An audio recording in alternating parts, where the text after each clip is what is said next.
नमस्कार बंधुगण, जदि आपंक घरर प्रवेश द्वार रे रखुचंती एही पांचटी जिनिसरु केउ गोटिए वस्तु तो सेई घरे केबे भी सुख समृद्धिर वृद्धि होई न थाए। घर को धनर आगमन होई न थाए। माता लक्ष्मी सेई घर को केबे भी प्रवेश करि न थांती। सेई घरर लोक माने सबुबळे चिंतारे रही थांती, दुखी रही थांती एवं चिंता बहुत अधिक बढ़ी बढ़ी चली थाए। बंधु माने आज आमे एही वीडियो रे आपण मानकु जणाइबु कि घरे सकारात्मक बढ़ाइबा पई, सुख समृद्धि बढ़ाइबा पई, घरर लोक माने सबुबळे खुशी रहिबा पई, एथि पई सबु घरर मुख्य द्वार रे केउ केउ जिनिस रखिबा उचित एवं किपरि रखिबा उचित। एहा पूर्वरु वीडियो को गोटे लाइक करि दियंतु एवं जेउ माने एपर्यंत भी आम चैनल को सब्सक्राइब करि नाहंती ताहाले एबे ही सब्सक्राइब करि नियंतु एवं पाखरे थिबा बेल आइकन को मध्य प्रेस करि नियंतु। बंधुगण, जेउ घरर मुख्य द्वार होई थाए अर्थात जेउ द्वार देई आमे प्रवेश करू ताहा एक प्रमुख स्थान होई थाए। ताहारी माध्यम रे घर को शुभ अशुभ शक्ति, भल और खराब लोक प्रवेश करिथांती। जदि घरर मुख्य द्वारर वास्तु ठीक होई न थाए, घरर मुख्य द्वार रे किछि एमिति जिनिस रखिथिबे जहा घर को नकारात्मक ऊर्जा को निज आड़ को आकर्षित करिथाए, बा किछि एमिति जिनिस जहा को घरर मुख्य द्वार रे रखिबा ठीक स्थान होई न थाए, एमिति जिनिस रे घर को नकारात्मक ऊर्जा एवं नकारात्मक शक्तिर बास होई थाए, तेबे सेही घरे कली झगड़ा प्रत्येक दिन लागी रही थाए, धनर हानि होई थाए, घरर लोक माने विभिन्न प्रकारर चिंतारे रही थांती। एथिलागी घरर मुख्य द्वारर वास्तु उपरे बहुत अधिक ध्यान देबा उचित। घरर मुख्य द्वार को एमिति रखिबा उचित जहा द्वारा आपनक घरे सबुबेले सुख शांति समृद्धिर वृद्धि हेबो एवं सकारात्मक शक्तिर मध्य प्रवेश करिवो।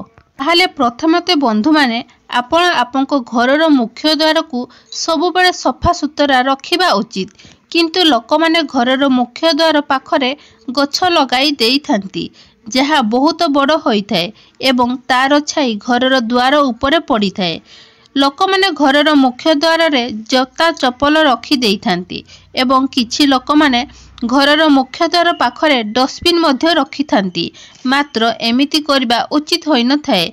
घरर मुख्य द्वार बहुत ही स्वच्छ एवं सफा सुतरा रखिबा उचित। घर को प्रवेश करुथुबा मुख्य द्वार पाखरे आपण रंगोली बनांतु, शुभ और लाभ लेखंतु। स्नान करि सारिला परे प्रत्येक दिन घरर मुख्य द्वार उपरे आपण गंगा जल टिके छिची दियंतु, जहा द्वारा माता लक्ष्मी आपणको घरे बास करिवे। माता लक्ष्मी आपणको घर आड़ को आकर्षित मध्य हेबे।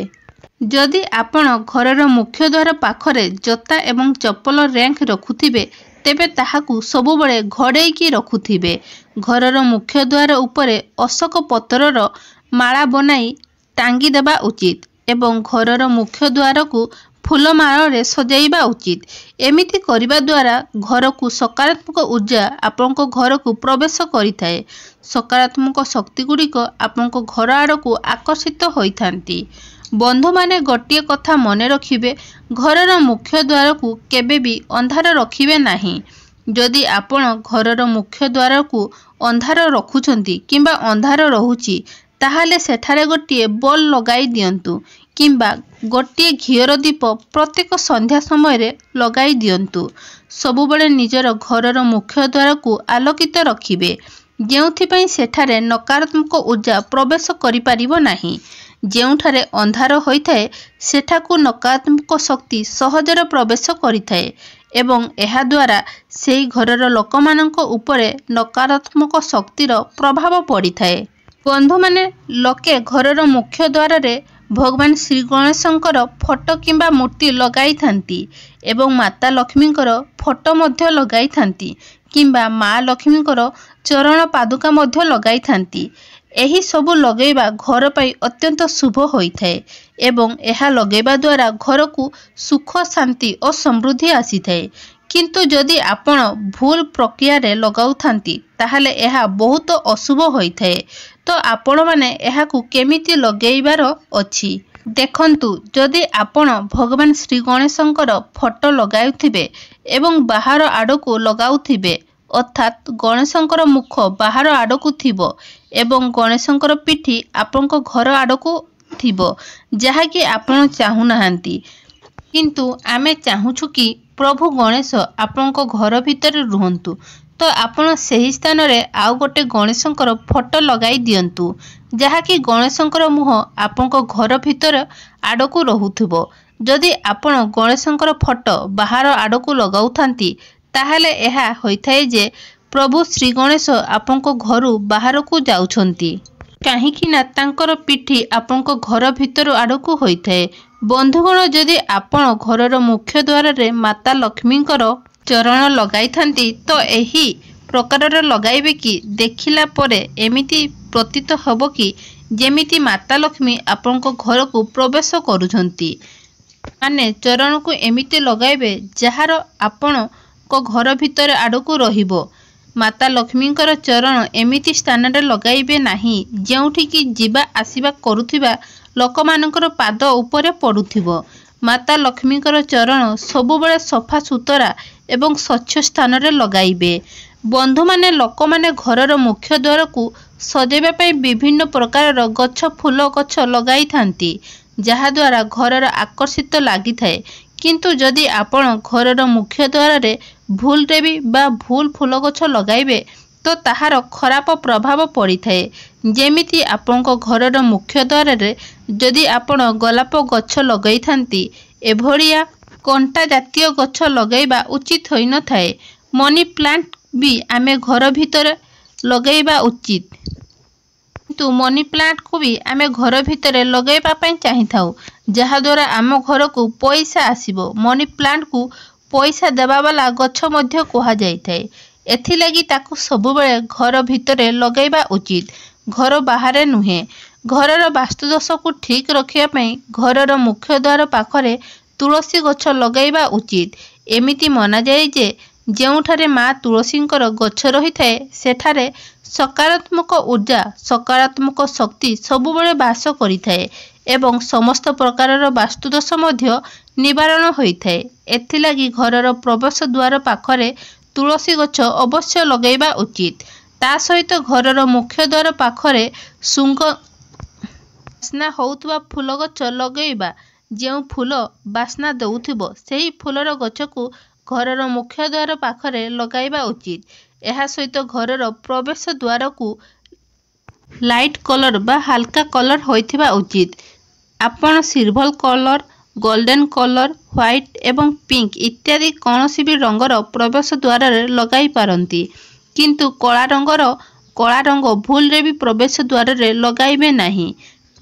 ଘରର ଡୋରକୁ ଖୋଲିବା ବା ବନ୍ଦ କରିବା ସମୟରେ ଏହି କଥାକୁ ଧ୍ୟାନ ରଖିବେ କି ସେଥିରୁ ଯେମିତି ଆବାଜ କି ସାଉଣ୍ଡ ଆସୁନଥିବ, କାହିଁକି ନା ଏହା ନକାରାତ୍ମକ ଧ୍ୱନିକୁ ଉତ୍ପନ୍ନ କରିଥାଏ ଏବଂ ଏହି ଧ୍ୱନି ଆପଣଙ୍କର ପ୍ରବେଶ ଦ୍ୱାର ମାଧ୍ୟମରେ ଆପଣଙ୍କ ଘରେ ପ୍ରବେଶ କରିଥାଏ।